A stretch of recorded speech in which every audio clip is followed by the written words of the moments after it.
മാന്യ സദസ്സിന് നമസ്കാരം. ആദരണീയരായ അധ്യാപകരെ, എന്റെ പ്രിയ കൂട്ടുകാരെ, ഇന്ന് ഓഗസ്റ്റ് 15. ഏവർക്കും എന്റെ ഹൃദയം നിറഞ്ഞ സ്വാതന്ത്ര്യദിന ആശംസകൾ. ഓരോ ഭാരതീയനും സന്തോഷത്തിന്റെയും അഭിമാനത്തിന്റെയും ദിനമാണ് ഇന്ന്.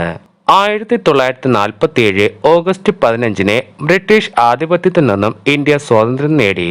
മഹാത്മാഗാന്ധിജി, ചാച്ച നെഹ്റു, ഗോപാലകൃഷ്ണ ഗോഖലെ, ബാലഗംഗാധര തിലകൻ, സുഭാഷ് ചന്ദ്രബോസ് തുടങ്ങിയ ഒട്ടേറെ ദേശസ്നേഹികൾ രാവെന്നോ പകലെന്നോ വേർതിരിവില്ലാതെ അഹോരാത്രം പ്രയത്നിച്ചതുകൊണ്ടാണ് നാം ഇന്ന് അനുഭവിക്കുന്ന സ്വാതന്ത്ര്യം നമുക്ക് നേടിത്തന്നത്. ഇന്ന് നാം അനുഭവിക്കുന്ന ആർഭാടവും സന്തോഷവും സമാധാനവും എല്ലാം ഒട്ടേറെ രക്തസാക്ഷികളുടെ രക്തത്തിന്റെ മണമുള്ളതാണ്.